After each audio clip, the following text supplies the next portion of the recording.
জামাতে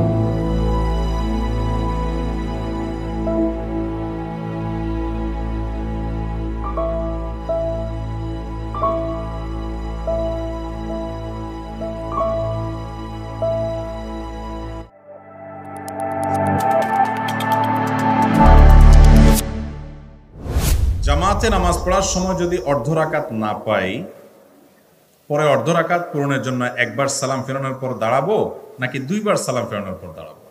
অর্ধ রাকাত আবার কেমনে পায়? রাকাত পাইলে একটা ফুল পাবেন, আর না হলে বাকিটা কাউন্ট হবে না। অর্ধ রাকাত পাওয়ার তো কোনো সিস্টেম নেই। ইমাম সাহেবকে যদি আপনি রুকুতে পান, রুকুতে যাইয়া ইমাম সাহেবকে ধরতে পারেন, তাহলে ওই রাকাত পেয়ে গেছেন, ফুল রাকাত পেয়ে গেছেন। আর যদি রুকুতে না পান, তাহলে সেক্ষেত্রে আপনি সিজদা গেলেন, রুকু থেকে উঠার পরে ইমাম সাহেব তারপরে যুক্ত হলেন, তাহলে ওই রাকাতে সিজদা করলে সিজদার সওয়াব পাবেন, রুকু থেকে উঠে দাঁড়ানোর পরে যুক্ত হলে তো এটা সওয়াব পাবেন। কিন্তু ওই সময়ে ঢোকার কারণে ওই রাকাতটা আপনি পান নাই, অতএব আধা রাকাত পাওয়ার কোনো সিস্টেম নাই। পাইলে ফুল রাকাত পাবেন, আর না হলে পুরো রাকাতই কাউন্টেবল হবে না, গণ্য হবে না।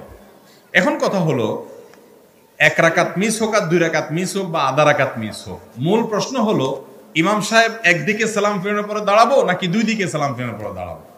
এর উত্তর হলো ইমাম সাহেব দোনো দিকে সালাম ফেরানোর পর আরো পারলে একটু অপেক্ষা করে তারপরে দাঁড়াবেন। আমাদের তো আজকাল এমন ব্যস্ততা যে ইমাম সাহেবের সাথে জামাতে নামাজ পড়লে ওই বেচারা এক দুই রাকাত যদি ছুটে থাকে, মাসবুক হয়ে থাকে, ইমাম সাহেব আসসালাম মুখ দিয়ে বের হইতে না হইতে আমরা দাঁড়ায় যাই। আমরা খুব অ্যাক্টিভ আল্লাহর ইবাদতের জন্য, মাশাআল্লাহ, তাই না? যে ইবাদতের প্রতি আগ্রহ এত বেশি যে ইমাম সাহেব আসসালাম বলার সাথে সাথে আমরা দাঁড়ায় যাচ্ছি, সুবহানাল্লাহ। আসলে এটাকে আমরা একটা বোঝা মনে করতেছি যে আমার এক রাকাত দুই রাকাত বাকি আছে, তাড়াতাড়ি পড়ে ফেলতে পারলে ঝামেলা শেষ হয়ে যায়। এই জন্য ইমাম সাহেব আসসালাম মুখ দিয়ে বের করতে না করতে আমরা দাঁড়ায় যাই। এটা ঠিক না। কারণ ইমাম সাহেব একদিকে সালাম ফেরানোর পর অথবা দুই দিকে সালাম ফেরানোর পর তার যদি মনে হয় যে একটা ওয়াজিব ছুটে গেছে, এখন যদি উনি সেজদায় চলে যান সেজদায় সাহু দেওয়ার জন্য, আপনি তো উঠে গেছেন, এবার কি করবেন আপনি? সমস্যা হবে কি হবে না? এই জন্য ইমাম সাহেব দোনো দিকে সালাম ফিরাবে। তারপর যদি দেখেন যে না, ইমাম সাহেবের কোনো নতুন সেজদা টেজদা দেওয়ার কোনো ভয় নাই, আশঙ্কা নাই, উনি নামাজ পরিপূর্ণ শেষ করেছেন, এবার আপনি দাঁড়াবেন। এটা হলো সুন্নাত। হুলস্থুল করা যাবে না। আমরা হুলস্থুল করি, তাড়াহুড়ো করি, কারণ নামাজটা আমাদের কাছে একটা বোঝা, আল্লাহ মাফ করুন, অথচ এটা আল্লাহর কাছে নৈকট্য অর্জনের মাধ্যম। রাসূল করিম সাল্লাল্লাহু আলাইহি সাল্লামের সালাত এমন ছিল যে নামাজ থেকে তিনি বের হতে চাইতেন না, যত সময় দিতে পারতেন ভালো লাগতো।